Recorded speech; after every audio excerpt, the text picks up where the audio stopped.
सभी मीडिया बंधुओं का भारतीय जनता पार्टी मुख्यालय में हार्दिक स्वागत है। मित्रों, यहाँ पर महत्वपूर्ण मुद्दों को उठाने की चेष्टा करते हुए हमारे प्रदेश प्रवक्ता निरंतर आपके सामने रहते हैं। आज नई शिक्षा नीति, इसके ऊपर बात करने के लिए बहुत महत्वपूर्ण विषय है, जो कि व्यक्ति, समाज और राष्ट्र निर्माण में महत्वपूर्ण योगदान जिसका रहने वाला है, उसके ऊपर बात करने के लिए हमारे बीच में है पूर्व में एमएलसी और हमारे प्रदेश के प्रवक्ता भाई गिरधरलाल रैना जी। साथ में है बड़ी बहन रजनी सेठी जी। मैं दरख्वास्त करूंगा भाई गिरधरलाल रैना जी से कि वो राष्ट्रीय शिक्षा नीति के ऊपर आपके सामने अपना वक्तव्य रखें। धन्यवाद डॉक्टर साहब, और बहन रजनी जी की भी बहुत बहुत आभार। आप सब लोगों का भी स्वागत है। हम सब आज जो जम्मू कश्मीर के हमारे एलजी साहब हैं मनोज सिन्हा जी, उनका जो अभिभाषण है, जो उन्होंने जम्मू कश्मीर की असेंबली में बजट सेशन में पहली बार आज जो सेशन स्टार्ट हुआ उस पर दे रहे थे, तो उसमें बहुत सी बातें हुई हैं, लेकिन आज जिस पर हम चर्चा करने थे वो एजुकेशन को लेकर उन्होंने जो बात कही। जो एलजी साहब का संभाषण है वो वास्तव में जो सरकार है उसका ही एजेंडा होता है। सरकार उनको लिखकर देती है कि जो तो कि हमने क्या कौन से प्रोग्राम आगे बढ़ाने हैं, तो उस पर एलजी साहब वो भाषण पढ़ते हैं। हमने जब एजुकेशन के बारे में उनका जो भाषण सुना तो निराशा के सिवा और कुछ हाथ आया नहीं, लगा नहीं कि उसमें जो ये गवर्नमेंट है, नेशनल कॉन्फ्रेंस की जो सरकार है, उमर अब्दुल्ला साहब की जो सरकार है, वो सीरियस है एजुकेशन सेक्टर में रिफॉर्म करने के लिए और उसको आगे बढ़ाने के लिए। जो राष्ट्रीय एजुकेशन पॉलिसी है, नेशनल एजुकेशन पॉलिसी एनईपी 2022, जो यहाँ पर 2022 से लागू है, जिसमें 2024 में बार बार अप्रेजल करते हुए कि इंप्लीमेंटेशन के नाम पर जो अपग्रेडेशन जो बार बार होती है, उसको ध्यान में रखकर कोई प्रोग्राम इनके सामने है। इस निराशा भरे वातावरण में हम कहना चाहते हैं कि आप तो कह रहे हैं कि हम एजुकेशन का हब बनाएंगे, जम्मू कश्मीर को बनाएंगे कैसे, वो कब बताएंगे? हमें उम्मीद है कि जब बजट प्रेजेंट हो जाएगा 7 तारीख को, जब उमर साहब की सरकार का पहला बजट आ जाएगा, उसमें वो सारे प्रावधान रखे जाएंगे और बजटरी एलोकेशन हो जाएगी इस बात को लेकर कि जो जम्मू कश्मीर में एजुकेशन सेक्टर को इंप्रूव करे, जो जम्मू कश्मीर में एजुकेशन सेक्टर को नई एजुकेशन पॉलिसी के तहत आगे बढ़ाए, ताकि भारत का जो परिदृश्य है जो एजुकेशन को लेकर, वो जम्मू कश्मीर उसमें पिछड़ न जाए। आखिर ये जो राष्ट्रीय जो हमारी एजुकेशन नीति है, जो शिक्षा नीति है, उसमें है क्या? उसके कुछ पहलू, उसमें बहुत ही कंप्रेहेंसिव वो एक डॉक्यूमेंट है, लेकिन कुछ पहलुओं पर जो हम आज बात करना चाहते हैं और सरकार का भी ध्यान लाना चाहते हैं कि आने वाले दिनों में हमारी उम्मीदें क्या है आपसे।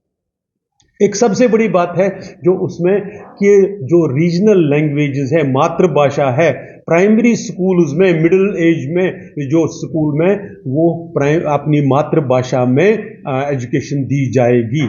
उसमें भी इंपॉर्टेंट है कि क्या करते हैं लोग, गूगल ट्रांसलेट करके अंग्रेजी के शब्दों को आप डोगरी में ट्रांसलेट करवाएंगे या कश्मीरी में ट्रांसलेट करवाएंगे। वैसा एजुकेशन नीति एक्सपेक्ट नहीं करती है। आपको ओरिजिनल जो उस भाषा के जानकार है, इसलिए जो इस सरकार को बताना चाहिए था कि हम डोगरी के कितने शिक्षक, ताकि डोगरी भाषा में यहां पर हम पढ़ा दें, इसके कितने शिक्षक इस बार लगाएंगे, कितने स्कूलों में डोगरी को इंट्रोड्यूस करेंगे। डोगरी भाषा की जो ट्रांसलेशन ना करके जो ओरिजिनल भाषा के जो शब्द हैं उनका उपयोग कैसे करोगे। ऐसे ही कश्मीर में कश्मीरी भाषा को लेकर जो होना चाहिए था, वो आज हमने उसमें गायब पाया, उसमें कहीं उसका जिक्र नहीं पाया।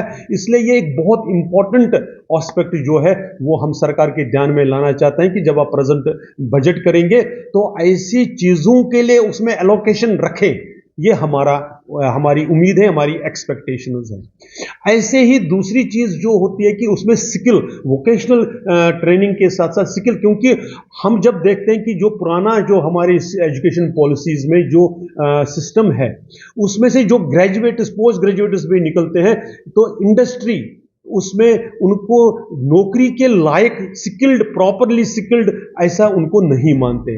इसीलिए 2020 की जो एजुकेशन पॉलिसी थी, जब इसका डॉक्यूमेंट आया था, उसमें वोकेशनल ट्रेनिंग, स्किल ट्रेनिंग पर बहुत थ्रस्ट दिया गया है, जिसमें केंद्र सरकार ने लगातार कोशिश करी है, बजट लगाकर भी, और कोशिश की अलग स्किल मिनिस्ट्री लगाकर भी, ताकि बच्चे राइट एज में राइट टाइम पर, और वो जो रिजिड स्ट्रैटिफिकेशन थी डिसिप्लिन्स की, उसमें भी काफ़ी फ्लेक्सिबिलिटी लाई कि अगर आप साइंस के साथ साथ सिर्फ ये साइंस है, वो आर्ट्स है, वो रिजिड बैरियर्स तोड़कर आप कैसा भी अपना कोर्स तक डिज़ाइन कर सकते हैं। लेकिन जो जम्मू कश्मीर में हमारे जो एक्सपर्ट्स हैं, या जो नेशनल लेवल पर भी, वो मानते हैं इस ट्रांसफॉर्मेशन के लिए, इस शिफ्ट के लिए आपको इंफ्रास्ट्रक्चर से लेकर एक्सपर्ट्स की और स्किल्ड टीचर्स की भी ज़रूरत है। जो हमारा टीचिंग स्टाफ है, उनके भी स्किल को एनहांस करने की ज़रूरत है। हम एक्सपेक्ट करते हैं, उम्मीद करते हैं कि जब यहाँ पर बजट प्रेजेंट हो जाएगा, उसमें इसका सही ढंग से ध्यान रखा जाएगा, उसके लिए एलोकेशन सही ढंग से होगी। हम मानते हैं कि जो एक्सपर्ट्स भी बार बार कहते हैं कि जो एजुकेशन के लिए आपका फंड एलोकेशन है, वो बहुत ही कम है, उसको बढ़ाने की ज़रूरत है। आपने अपने मैनिफेस्टो में भी उसको प्रॉमिस किया है, तो हमारी उम्मीद है कि जब आप बजट पेश करेंगे तो ये भी उसमें साथ के साथ होगा। एक बहुत ही क्रिटिकल जो आगे एक फैक्टर है, जो एजुकेशन पॉलिसी में ठीक से एड्रेस किया गया था, और जिसको जम्मू कश्मीर में भी इम्प्लीमेंटेशन के लिए अडॉप्ट तो किया गया, इम्प्लीमेंटेशन में आप कैसे करेंगे, तो वो था मैथमेटिक्स और मैथमेटिकल जो कैलकुलेशंस है, उसकी जो अंडरस्टैंडिंग है, उसको बढ़ाने के लिए बच्चों से ही, तो उसमें आपको इक्विप करना पड़ेगा। इक्विप कैसे, छोटी सी एग्जांपल्स हम देंगे। जो प्राइमरी के, नर्सरी के बच्चे हैं, आपने उनको पजल्स देने हैं, आप, ताकि वो मैथमेटिकल उसको कैलकुलेशन से लेकर, या उसको कैसे, प्रॉब्लम हमारे यहाँ पर है, एक तो वो उनके लिए जो सामान है वो भी अभी तक नहीं है, और जो टीचर्स उनको वो सॉल्व करना सिखाएंगे वो भी प्रॉपरली स्किल्ड नहीं है। तो हमारी उम्मीद थी कि आज जब एलजी साहब ये सारा रिवील कर रहे थे, जो फिर मैं बता रहा हूं, जो एनसी गवर्नमेंट का, उमर अब्दुल्ला साहब की गवर्नमेंट का एजेंडा है, उसमें इसके कुछ एक्सप्लेनेशन हो जाएगी, लेकिन हम बड़ी निराश हैं कि ऐसा नहीं हुआ है। तो उम्मीद करते हैं कि बजट की जब प्रेजेंटेशन हो जाएगी, उसमें इसका ध्यान रखा जाएगा, ताकि जम्मू कश्मीर इस एजुकेशन पॉलिसी के तहत पिछड़े नहीं।